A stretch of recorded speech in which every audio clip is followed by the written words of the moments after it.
Если вы искали вкусный рецепт ужина, где не нужно стоять у плиты часами, то вы попали по адресу. Сегодня приготовим блюдо, которое выручает, когда совсем лень готовить и хочется просто сложить все в кастрюлю и получить вкусный, полезный результат. Полный список продуктов я уже подготовила для вас в описании под видео, так что обязательно сохраняйте этот рецепт, чтобы не потерять его в ленте, когда решите готовить. Нам понадобится кастрюля с толстым дном или казан. Сегодня у меня куриные бедрышки без кости и кожи, хотя если у вас есть свинина или индюшатина, они тоже прекрасно подойдут. Если берете свинину, нарезайте ее кусочками примерно по 4 см, чтобы она успела стать мягкой одновременно с овощами. Курицу я уже подготовила и укладываю первым слоем прямо на дно.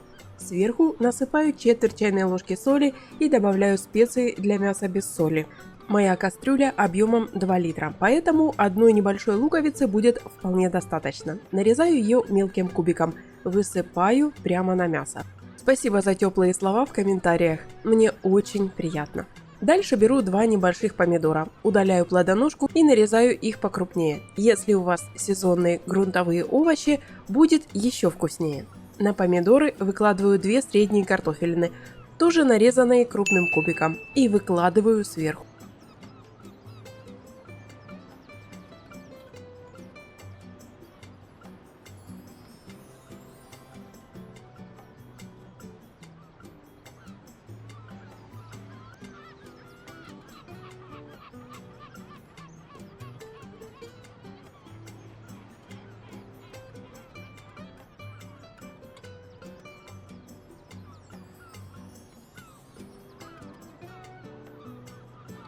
И, конечно же, капуста. У меня сегодня обычная, белокочанная, не молодая. Я ее тоже режу крупно и высыпаю сверху.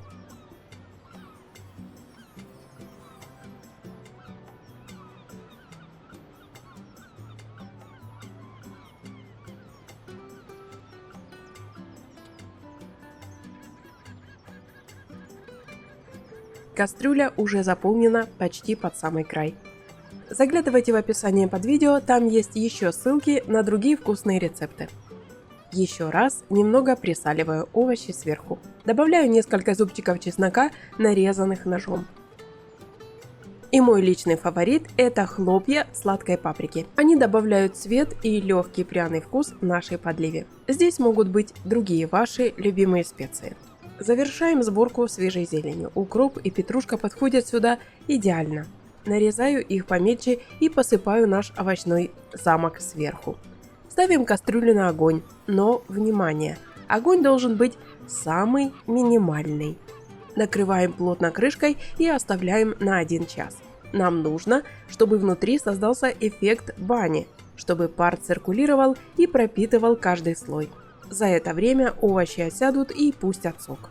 Через время открываю крышку и выливаю сверху 100 или 150 грамм томатного сока. Снова накрываю крышкой и тушу еще минут 20. Время готовности зависит от того, какое мясо вы выбрали.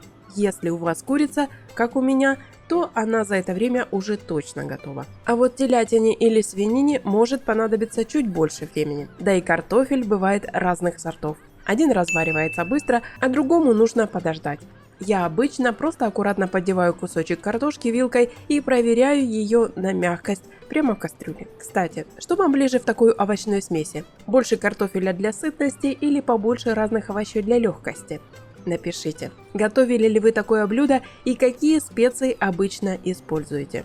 Что добавляете из овощей? Другим зрителям тоже будет интересно почитать разные варианты. У каждой хозяйки может быть свой взгляд на это простое блюдо. Мясо с овощами готово. Курица буквально тает во рту, а подлива получилась вкусной и очень насыщенной.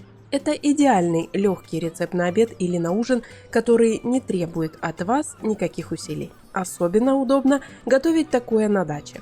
Все сложили, поставили на огонь и пошли заниматься садом или просто отдыхать на свежем воздухе. Главное, помните про кастрюлю с толстым дном. Это залог успеха. Ставьте лайк после просмотра видео, чтобы помочь тем, кто еще не видел этот способ приготовления. И заглядывайте на канал чаще.